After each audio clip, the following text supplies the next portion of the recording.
Y siendo ya las 8 horas con 33 minutos, entramos a nuestro segundo y último bloque de entrevistas. Tenemos ya la presencia mediante videoconferencia, videollamada, del abogado, el doctor Mauricio Alarcón Salvador. Él es director ejecutivo de la Fundación Ciudadanía y Desarrollo, Contacto Nacional aquí en el Ecuador de Transparencia Internacional, abogado y máster en Dirección y Gestión Pública, así como en Acción Política, Fortalecimiento Institucional y Participación Ciudadana en el Estado de Derecho. Muy buenos días, Mauricio. Bienvenido aquí a La Clave. Fernando, buen día. Un saludo a la distancia para ti y para nuestra audiencia. Un cafecito. Mauricio, comenzando con el tema económico, que realmente es lo que por el cual te hemos invitado, pero vamos a hacer bastante amplia esta entrevista, porque contigo hay algunos tópicos muy interesantes con los cuales podemos hacer una entrevista con mucho condumio. Vamos a iniciar por la parte económica. ¿Qué tan transparente ves las cifras del excedente petrolero que nos está llegando a raíz del aumento del barril del petróleo? Estamos hablando de que en el presupuesto general del Estado del año 2022 estaba programado, estaba presupuestada, la palabra precisa, en $59.20 el barril. Ahora ha bajado un poco, pero ha estado en un promedio de $100, a veces más, a veces menos, ahora está en $97 al día de hoy. ¿Cómo ves el manejo? ¿Qué tan transparente es lo que se nos propone se hará con este excedente petrolero? Fernando, en 2021, el Ministerio de Economía y Finanzas mejoró la forma de presentación de información fiscal a los ecuatorianos. El hecho de entregarle los datos de una manera más comprensiva, de una manera más digerida, por llamarlo de alguna forma, ha permitido que quienes no somos economistas podamos comprender de mejor manera cómo están las cifras macroeconómicas del país. En buena hora por eso, tú habrás visto incluso que a finales del año pasado se tomaron decisiones para transparentar de mejor manera incluso los datos relacionados con la deuda de nuestro país. Sincerar las cifras, incluso a propósito de esa disposición normativa que dice que no deberíamos de estar endeudados más allá del 40% del Producto Interno Bruto de nuestro país, cifra que se ha violado año tras año, pero que ahora tiene la posibilidad incluso por esa disposición transitoria de esta ley de ordenamiento fiscal de ponerse a buen recaudo y solucionar el problema en los próximos años. Ahora bien, como tú bien dices, eso es quizá parte de lo que se ha venido haciendo, pero se hace un presupuesto que, como dijo el propio ministro Simón Cueva, entró por el Ministerio de la Ley a pesar de las observaciones al interior de la Asamblea Nacional, y pues en ese presupuesto se habló de un petróleo por debajo de los $60 en cuanto a cada barril producido por el país. Hoy, producto de las condiciones internacionales, estamos con un barril por sobre los $100 en cuanto a lo que se percibe por parte del Estado ecuatoriano. Por lo tanto, hay un diferencial, un excedente grande que tiene que ser, obviamente, según la normativa ecuatoriana, invertido en nuestro país. No hay la posibilidad de mantener fondos que, como ustedes saben, fueron eliminados hace prácticamente 15 años, así es que se debería, en lo ideal, en lo óptimo, en función de los estándares internacionales en la materia, transparentar absolutamente lo que se haga, estableciendo de manera clara las cuentas, tanto de entrada como de salida, de ese excedente que viene producto del precio más alto del petróleo. Mauricio, estamos en el país del Ministerio de la Ley, ¿no? Este es el país, tendríamos que ponerle debajo del escudo, después de todo, pues, ¿no?, de nuestro cóndor, el Ministerio de la Ley. ¿Qué tan transparente o qué tan positiva puede ser para una sociedad? Y aquí voy a hablar con la persona especializada en el tema. Que las leyes entren por el Ministerio de la Ley sin los aportes que pueda hacer el organismo primordial tal vez para poderlo hacer, que es la Asamblea Nacional. ¿Cuál es tu opinión sobre este Ministerio de la Ley que está tan en boga y ahora parece que viene una ley de inversiones que también muy probablemente nos entre por el Ministerio de la Ley? Entonces, ¿qué hacer? ¿Cómo lo ves? ¿Cómo lo podemos interpretar? Esperemos que esta vez no ocurra, entre comillas, ese milagro, Fernando, porque tú sabes bien, cuando se crea el poder y se lo divide principalmente en tres funciones, se busca crear un sistema de pesos y contrapesos, teniendo a la función legislativa como el primer poder del Estado, porque estamos frente al órgano de representación por excelencia. Estamos frente a la instancia en la que todos los ecuatorianos han elegido no uno, sino en este caso 137 representantes. Ese órgano legislativo, que tiene la posibilidad, por supuesto, de generar leyes por su cuenta, pero de discutir y aprobar o reprobar las leyes o proyectos de ley que vengan de otras funciones del Estado, tiene que cumplir este rol balanceado. El Ministerio de la Ley, que es ese término de la entrada en vigencia forzosa de una norma, que no es nuevo, no es de la Constitución de 2008, ha estado presente durante varias décadas en nuestro ordenamiento jurídico, por un lado es excepcional, ojo, excepcional, y por otro tiene un carácter sancionatorio a la omisión de los legisladores, en este caso de ponerse de acuerdo para aprobar o reprobar un proyecto que no les pertenece. Que empiecen las cosas a pasar por el Ministerio de la Ley creo que habla mal principalmente de nuestro órgano de representación, de la Asamblea Nacional, que no puede ponerse de acuerdo y hacer su trabajo.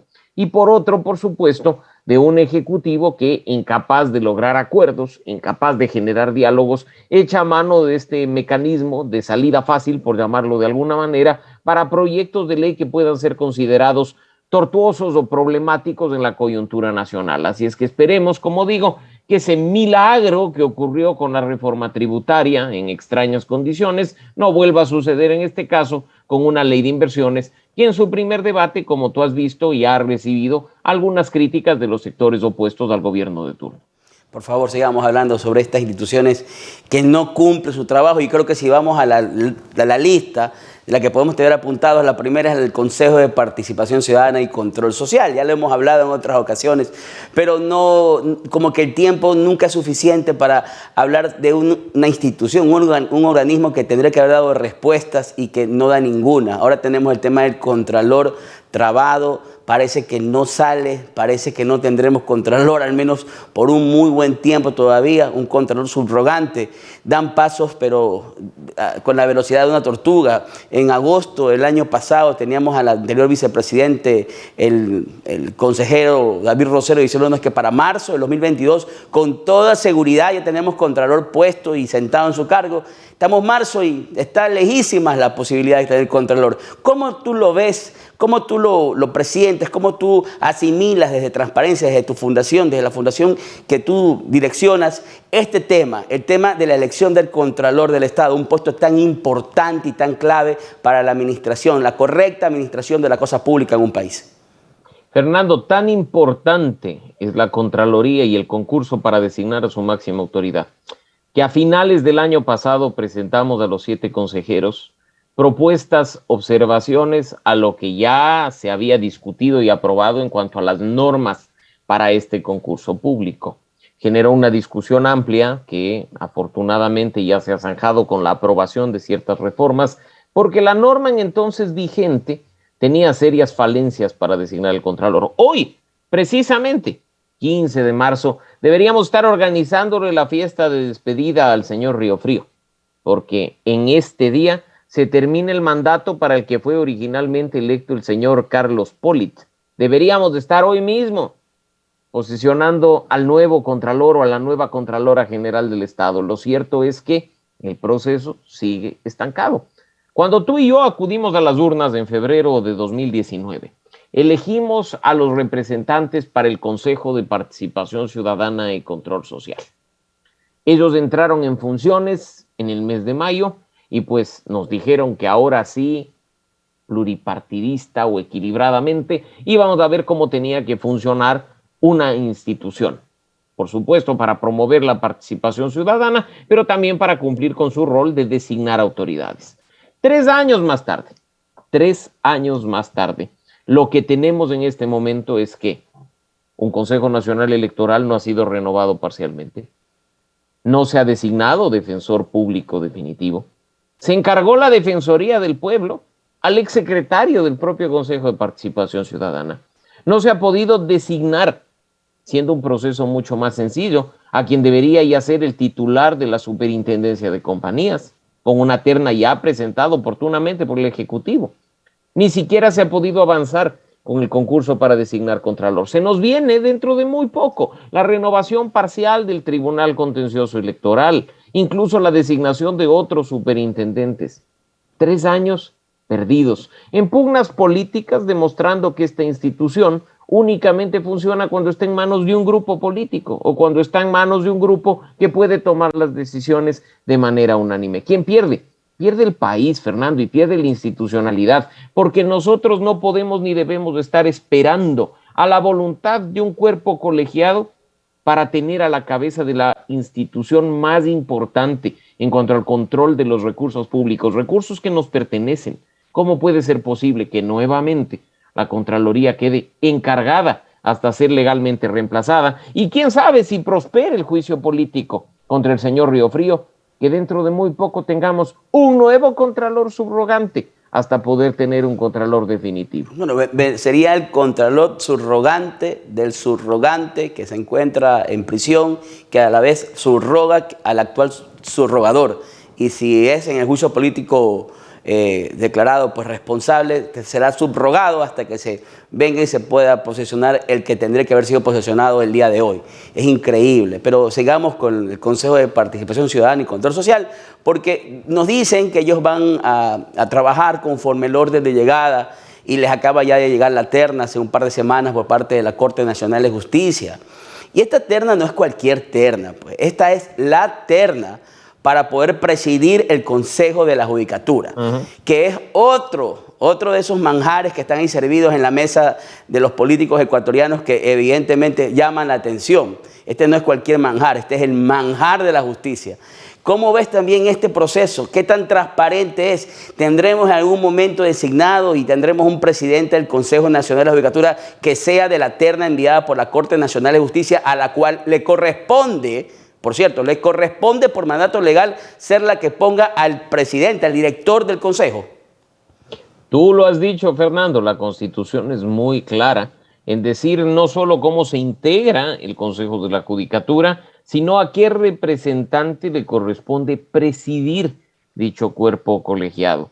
No obstante, fuimos muy críticos en su momento de ello, el Consejo Transitorio, el Consejo de Participación Ciudadana y Control Social Transitorio, por encima de la Constitución, decidió que obviamente presidiría quien representaba a la Corte Nacional de Justicia, pero dejó a suplencia a un representante de la terna de la Fiscalía General del Estado, violando la Constitución. Lo que tenemos nosotros ahora, en definitiva, es a un presidente encargado, al señor Fausto Murillo, de los 4 miembros actuales de la Judicatura, a un suplente que ha intentado por la vía de la acción de protección recuperar un cargo que según el Consejo Transitorio le correspondía, y a un presidente de la Corte Nacional, al doctor Iván Saquicela, presentando ante el Consejo de Participación Ciudadana la terna para designar un reemplazo definitivo de la señora Maldonado, que dejó el cargo hace ya varios meses.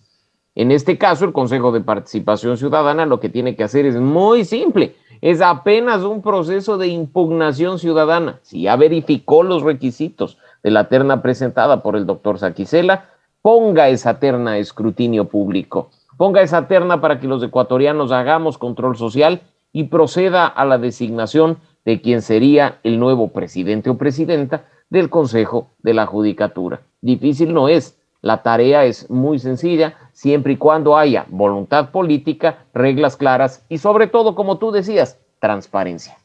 Mauricio, agradeciéndote por tu presencia el día de hoy. Realmente estas entrevistas nos dejan siempre claro el panorama, pero no dejan de ser agridulces. Porque cuando uno conversa con personas que realmente conocen el tema, conocen lo que tiene que tener un proceso selectivo de transparencia, y vemos que en el Ecuador hay todo menos transparencia y que en Ecuador realmente las instituciones públicas cada día funcionan, pero para peor, no funcionan mal, no trabajan. Tenemos a una asamblea que no legisla, tenemos a un consejo de participación ciudadana que no selecciona, que no hace procesos. Realmente es triste lo que tenemos hoy por hoy en el Ecuador en cuanto a estas organizaciones, organismos y otras más, ¿no? Gracias, Mauricio, por acompañarnos el día de hoy. Es bueno siempre contar con tu presencia y con tu criterio. Te agradecemos. Siempre un gusto, Fernando, a la orden, y espero pronto seguir conversando, como tú decías, en mejores condiciones para quizá analizar los resultados de concursos transparentes y no seguir especulando lo que podría ser en función de la voluntad política de los actores de turno. Muchas gracias, Mauricio. Ojalá haya concursos primero.